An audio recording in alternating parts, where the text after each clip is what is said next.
Lady 007 का नया अंदाज और शानदार कहानी अब रॉकेट रील्स पर देखने को मिल रही है। एक्शन, रोमांच, ग्लैमर और एंटरटेनमेंट से भरपूर यह प्रोजेक्ट दर्शकों के लिए एक अलग तरह का अनुभव लेकर आया है। रॉकेट रील्स के इस खास प्रोजेक्ट में लेडी 007 का दमदार अंदाज और उनका मिशन कहानी को खास बनाता है। लॉन्च इवेंट के दौरान टीम ने प्रोजेक्ट से जुड़ी खास बातें साझा की और दर्शकों के उत्साह को भी देखने को मिला।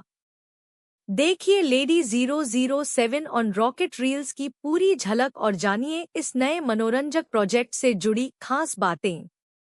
बहुत नई दुनिया है और मैं अपने डायरेक्टर और प्रोड्यूसर पे विश्वास कर रही हूँ कि ये लोग जो मुझसे करवा रहे हैं ये बहुत ही सुंदर चीज़ होगी और डेफिनेटली एक नई चीज़ आ रही है मीडिया में, एक बिल्कुल ही नई दुनिया खुल रही है हमारे लिए वर्टिकल। और मुझे लगता है कि मुझे इसका एक्सपीरियंस बिल्कुल लेना चाहिए क्योंकि कुछ भी डिफरेंट होगा हमारे लिए अच्छा ही रहता है एक्टर के लिए। तो मैं ट्राई कर रही हूँ कि ये वर्टिकल में भी परफॉर्म करके देखूँ कि ऐसे तो लोगों ने देखा, अब ऐसे देखेंगे तो शायद। मैं सीमा जी का एक चीज़ बताऊंगा कि मतलब मुझे लगता है ये एक ही एक्टर होंगे जिन्होंने लाइफ में ना पूरा 360 डिग्री देखा है सिनेमा का। नॉर्मली इन्होंने हम लोग से पहले उस समय कैसे शूटिंग्स होती थी, मुझे सीमा जी बता पाएंगे कि कितनी डिफ़िकल्ट शूटिंग होती थी। फिर हम लोग आया, फिर अपना बड़े सिनेमा बड़ा पर्दा आया, 70mm आया, कलर आया, उसके बाद आपका OTT आया, फिर वर्टिकल आया।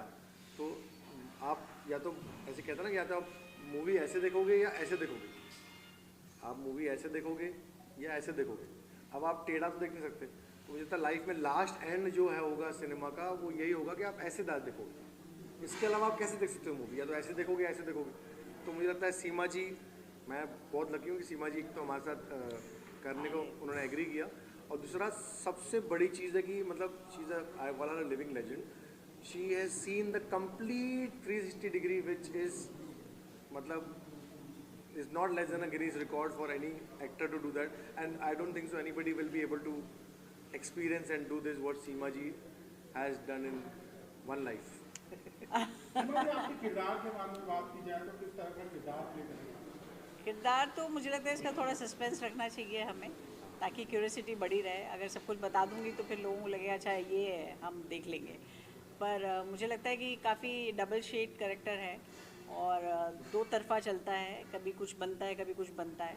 बहुत इंटरेस्टिंग स्क्रिप्ट है और इसीलिए मैंने एग्री भी किया क्योंकि मुझे बड़ा मज़ा आया ये सोच के कि मुझे रेगुलर रोल से कुछ हट के रोल दिया है और एक सस्पेंस है। तो मुझे लगता है अच्छा है, मज़ा आएगा। थ्रिलर है तो लोगों को वैसे भी आजकल बहुत पसंद आते हैं थ्रिलर, तो उनमें से एक है। और साजन जी ने बहुत अच्छी स्क्रिप्ट लिखी है और मुझे करने में मज़ा आ रहा है। साजन जी, आपसे सवाल बनता है, आप तो मेरे पड़ोसी हैं, कई सालों से जानते हैं, लेकिन आज पहला मौका मिला हम लोग किस तरह से मुलाकात हो पाई हमारी। बहुत सारे आपने OTT पे फिल्में बनाई, सीरियल्स बनाई। जब भी कोई आप नया प्रोजेक्ट लेते हैं तो किस तरह से तैयारियाँ करते हैं आप? मैं वैसे बताऊँ आपको, तैयारियाँ मैं बिल्कुल नहीं करता। मेरी तैयारियाँ एक्टर होते हैं। मैं पहले एक्टर को अप्रोच करता हूँ, बाद में स्क्रिप्ट लिखता हूँ, बाद में क्रांति सर के पास जाता हूँ, वो पैसे दे दो। जैसे साजन जी ने अब तक हमारे साथ ऑलमोस्ट 8 से ज़्यादा सीरीज़ हमारे साथ कर ली हैं, और साजन जी बताइए कैसे सारे मतलब सारे बड़े एक्टरों के साथ साजन जी ने हमारे साथ सीरीज़ की। साजन जी बताइए किसकी। हाँ, जाकिर भाई के साथ मैंने किया, जाकिर हुसैन साहब के साथ पहला शो किया था। दूसरा शो मैंने विजेंद्र काला जी के साथ किया। तीसरा दया जो हैं सेट्टी CID वाले, उनके साथ किया। फिर नमित दास के साथ किया। फिर मैंने बीरेंद्र सक्सेना साहब के साथ अभी शूट ख़त्म किया है। फिर मैंने विक्रम कोचर के साथ किया है। तो देन अभी और भी सब लाइन अप हैं। अभी हम लोग एक और बड़ा शो करने जा रहे हैं 1 हफ्ते के अंदर, तो वो भी बहुत बड़े लेवल पर है।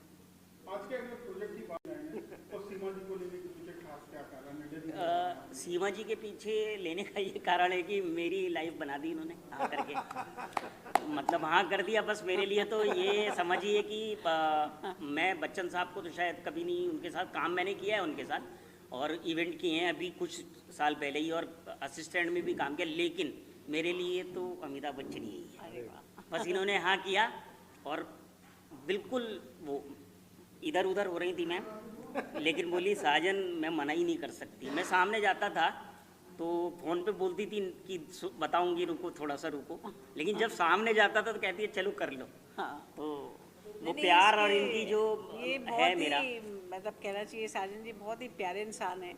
और मुझे लगता है यही सबसे बड़ी इनकी पावर है, क्योंकि ये किसी से भी पिच करते हैं, किसी से भी बात करते हैं, तो वो बहुत मुश्किल है उसके लिए ना कहना। क्योंकि मैंने सभी एक्टर से बात की, सबने कहा अरे वो आ गए थे ना। तो इनका प्यार है जो यहाँ तक खींच के ले आया है। और डेफिनेटली जो स्टोरी उन्होंने सुनाई है वो भी मेरे लिए बहुत अच्छी स्टोरी थी, इसीलिए मैं आई हूँ यहाँ पर। और क्रांति जी के लिए भी यही बोलूँगी कि जब मैं पहली बार इनसे मिली तो पहली बार में ही हम इतने ये गलत है। सीमा जी के लिए 6 महीने से मेहनत की है मैंने। जो एक्टर है उसको कभी आप बीट नहीं कर सकते। और मेरा मानना ये है, जो क्रांति सर भी जानते हैं कि साजन ले आता है एक्टरों को।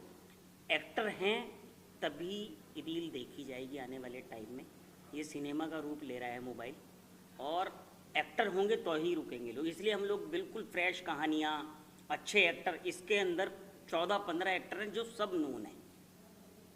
साजिया सिद्दीकी हैं, आपके हेमंत पांडे हैं, नासिर अब्दुल्ला हैं इसके अंदर, करिश्मा शर्मा जो आज की सेंसेशन है, विशाल मल्होत्रा हैं, मतलब सारे बड़े एक्टर हैं। तो ऐसा नहीं है, बड़े एक्टरों के साथ ही करता हूँ, क्योंकि मुझे पता है ये देखा यही जाने वाला है। वरना हम कुछ छोड़ के सब छोड़ के थोड़ी ना ये शो बनाते। क्रांति सर बना रहे हैं बड़े शो, और खूब बढ़िया से अभी हम लोगों ने 4 महीने में कहाँ से कहाँ हम लोग पहुँचे, क्योंकि डेडिकेशन है क्रांति सर का। और हम लोग तो चलिए काम कर रहे हैं, और जो माता रानी की कृपा से जो भी संबंध बने थे इन 30-35 सालों में वो काम आ रहे हैं। लेकिन इतने काम के लिए भी आप देख रहे होंगे कुक्कू, ये कितने बड़े हो गए, लेकिन कहीं कोई एक्टर नहीं है। तो ये तो रॉकेट रील इस बात में नंबर 1 पे है, मतलब पहले दिन से, कि एक्टर सिर्फ रॉकेट रील में आ रहे हैं और आएंगे। अब तो बाढ़ आने वाली है। सब लोग, सीमा जी ने कर लिया, बस अब तो मैं सबके पैर पकड़ लूँगा कि भैया चलो, अब सीमा जी ने कर लिया। तो अभी सब सर्कल है बड़ा इतना, और तो सब लोग करेंगे। सब लोग रुके हुए थे, मतलब जाकिर भाई ने किया तो विजेंद्र भाई आए, विजेंद्र भाई ने किया तो दया भाई आए, दया भाई ने किया तो नमित तो बिल्कुल इंटरेस्टेड नहीं थे, वो नेटफ्लिक्स अमेजोन के एक्टर हैं। सीमा जी ने जैसे ही हाँ किया तो मतलब हमें लगा कि अब कुछ होने वाला है। लेकिन होता था उनको कि बहुत लोग मिलते थे तो बोलते थे कहाँ चक्कर में पड़ रही हो, तो बोलती एक आदमी है चक्कर में डाल दिया। जब कल हम रीडिंग कर रहे थे तो मैंने क्लाइमेक्स में एक डायलॉग लिखा कि मैं केस नहीं ढूंढती, केस मुझे ढूंढ लेता। इन्होंने कहा सीक्वल का सोच रहे हो क्या? नहीं करूँगी। बहुत अच्छा लगा आप लोगों से बात करके। Thank you, thank you. सवाल जानना हाँ। चाहेंगे कि आपका ये शो लोग क्यों देखें और क्या अपील करना चाहेंगे जनता से? ये तो बड़ा मुश्किल सवाल है कि क्यों देखें। क्यों तो इसलिए देखें क्योंकि एक नई कहानी मिलेगी उन्हें देखने के लिए, एक नया अंदाज मिलेगा। और मुझे लगता है कि आज के दौर में जिस तरह की कहानियों का सिलसिला चल रहा है उसमें कहानी थोड़ी हटके है, जो हमेशा हर लोग बोलते हैं कि हमारी कहानी थोड़ी हटके है, लेकिन ये वाकई तो हटके है। ये हटके है। लेकिन तो इसके अलावा आपको इसमें सीमा जी देखने को मिलेंगी, सीमा पावा देखने को मिलेंगी, और सारे एक्टर मिलेंगे, परफॉर्मेंस मिलेगी और कहानी मिलेगी। मैं एक और चीज़ कहूँगा कि इसका ये माध्यम का आना भी जरूरी था, क्योंकि आप देखोगे ना, जब अब हम कैलकुलेट करते हैं ना, जब शोले बनी थी तो बोलते हैं ऐसे इंडिया की करीब 16% आबादी शोले देखने गई थी। उस समय अगर 40 करोड़ की आबादी थी तो कुछ मेरे ख्याल से 7-8 करोड़ लोगों ने शोले देखी थी। आज अगर आप देखोगे ना, बड़ी से बड़ी फिल्म में 3-3.5 करोड़ लोग देख रहे हैं पिक्चर थिएटर में। मतलब ऐसा नहीं हुआ कि थिएटर का वो बढ़ा, भले ही अमाउंट बढ़ गया, इनकम बढ़ गया, लेकिन जो क्राउड कम हो गया।